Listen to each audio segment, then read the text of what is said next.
La FOMO ci porta a prendere delle decisioni irrazionali, ci porta ad entrare nel mercato senza le corrette condizioni, ok? Come possiamo fare per evitare che questo accada?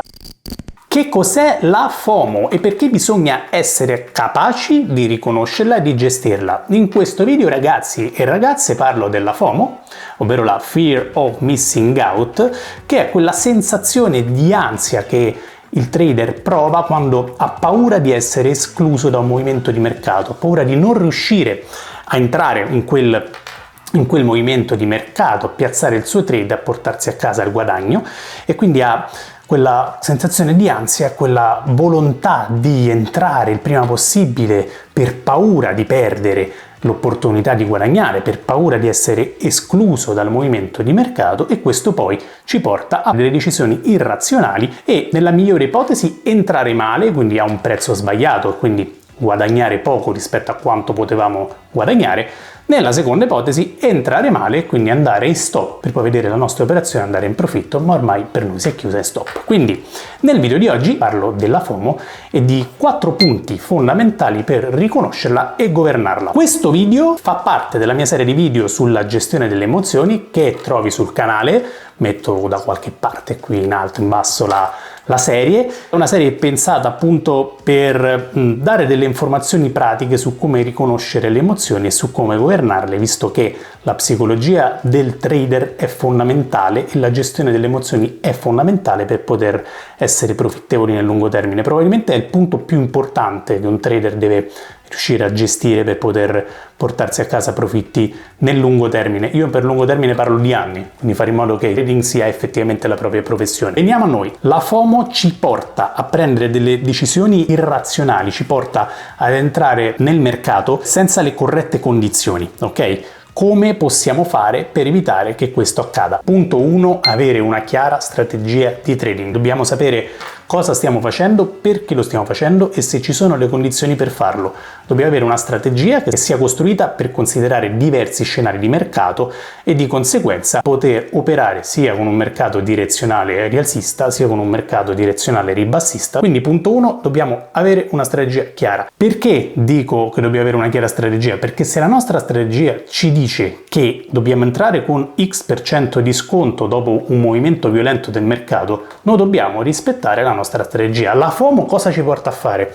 A vedere quel movimento violento di mercato e a voler entrare il prima possibile perché abbiamo paura che dopo questo breakout il prezzo parta e noi non riusciamo a entrare nel movimento e quindi non riusciamo a portarci a casa il profitto. Questa è la FOMO, ok? La FOMO fa sì che nel momento in cui noi abbiamo una chiara strategia che dice che a fronte di un breakout dobbiamo aspettare un ritracciamento per entrare, la FOMO ci fa entrare subito durante il breakout, quindi ci fa operare non in linea con la nostra strategia. Dobbiamo sempre rispettare la nostra strategia. Perché? Perché la strategia è costruita in un momento di lucidità. La strategia è costruita e pensata nel momento in cui le nostre doti analitiche sono al 100%. Nel momento in cui invece stiamo operando sui mercati, stiamo per piazzare la nostra posizione, il nostro trade, le emozioni giocano un ruolo importante e le nostre doti analitiche potrebbero essere appannate. Punto 2. Ascoltiamo le nostre emozioni, ascoltiamoci, ascoltiamo noi stessi. Questo lo dico perché? Perché può capitare che per un giorno, 2 giorni, 3 giorni non si riesca ad operare perché non ci sono le condizioni di mercato o perché piazziamo degli ordini buy limit o sell limit, ma l'ordine non viene eseguito perché il mercato parte, e questo ci crea quella sensazione di ansia, quella sensazione, quella voglia di operare e quella frenesia di dire non sto guadagnando, non sto operando, e questo poi ci porta magari a fare degli errori e a porre degli ordini non in linea con la nostra strategia. Anche questa è FOMO. Ok? Quando noi operiamo nell'arco di periodo che chiamiamo T0, T1, chiamiamolo lasso temporale per semplicità, in questo lasso temporale può capitare che per 2 giorni, 3 giorni, 4 giorni, per X periodo di tempo non operiamo. Perché? Perché le nostre operazioni non vengono eseguite perché il prezzo non ritraccia, va diretto. Va bene, attendiamo e ascoltiamoci, perché una volta non mi prende il buy limit, una volta non mi prende il sell limit, la volta dopo non mi prende il buy limit, mi innervosisco, ok? E questo nervoso mi porta appunto ad essere guidato dalla FOMO, dall'ansia della quarta, quinta operazione che voglio prendere assolutamente perché le 3 precedenti non me l'ha prese. Non va bene, dobbiamo comunque rimanere in linea con la nostra strategia e attendere il giorno dopo o il giorno successivo, ma essere coerenti con la nostra strategia proprio perché è stata pensata nel momento in cui le nostre doti analitiche erano al 100%. Nel momento in cui invece veniamo da 3 giorni, 4 giorni che non riusciamo ad operare, il quinto giorno vogliamo operare assolutamente. Questa è FOMO. Se ti è capitato, scrivimelo nei commenti o mettimi un like. Comunque capita a tutti generalmente di avere questa sensazione, soprattutto quando stiamo operando e da qualche giorno non riusciamo a vedere i nostri ordini eseguiti e quindi abbiamo questa sensazione di voler entrare nel mercato il prima possibile perché se no non guadagniamo.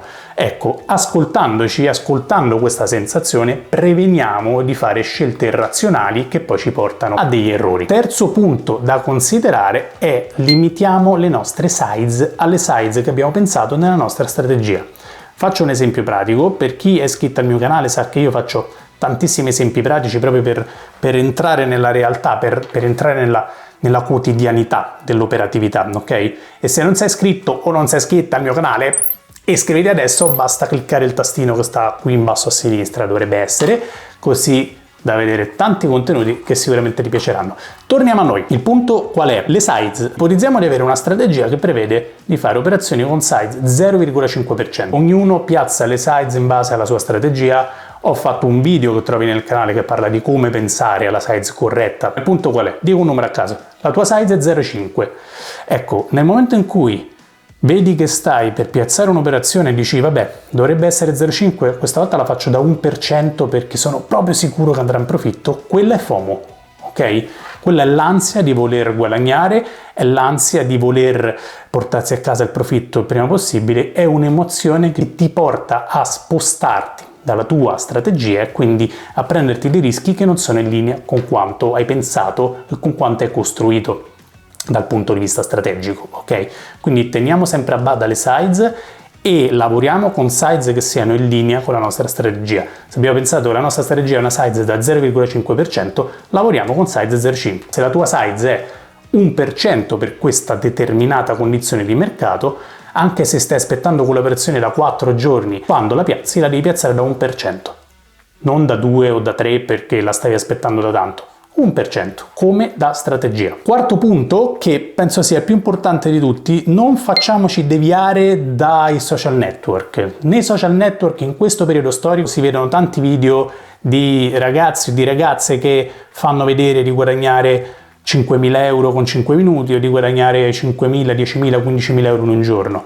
Ecco, c'è anche un altro lato della medaglia che è quando questi soldi si perdono, perché nella professione del trader si guadagna soldi e si perde soldi. Se guadagni 15.000 euro in un giorno, ed è possibile farlo, è possibile anche che il giorno dopo ne perdi 15.000. Ovviamente questi video che circolano fanno vedere soltanto la parte nella quale si guadagnano soldi. C'è anche un'altra parte che è quella dove si perde soldi. Non facciamoci creare delle aspettative, non basiamo la nostra aspettativa su quello che vediamo. Il trading è una maratona. Il trader professionista fa una maratona, è costante e ha un obiettivo in mente che è lontano e sa che correndo arriverà a quell'obiettivo. Se la tua intenzione è quella di fare il trading il tuo lavoro a tempo pieno, sappi che i social network sono diseducativi. Quello che è necessario sapere ed è necessario fare ed avere piena consapevolezza di cosa sta facendo il mercato, cosa voglio fare io in relazione al mercato e come gestisco il rischio per questa operazione. Tutto questo si chiama strategia e consistenza. È come dire fare una maratona e arrivare alla fine della maratona significa avere una strategia, avere un piano consistente per essere profittevoli nel lungo periodo, non in una giornata singola come si vede nei video di cui parlavo prima, ma nel lungo periodo, ok? Il prossimo video della serie è un video a cui tengo tantissimo, lo pubblicherò penso nel giro di 2 o 3 settimane perché sto completando una parte di studio. Ci ho messo tanto a strutturarlo, quindi accendi la campanellina così ti arriva un alert quando lo pubblico perché è davvero molto interessante se ti piace la sfera della gestione delle emozioni nel trading. Grazie per aver visto il video, ci vediamo sul canale. Ciao!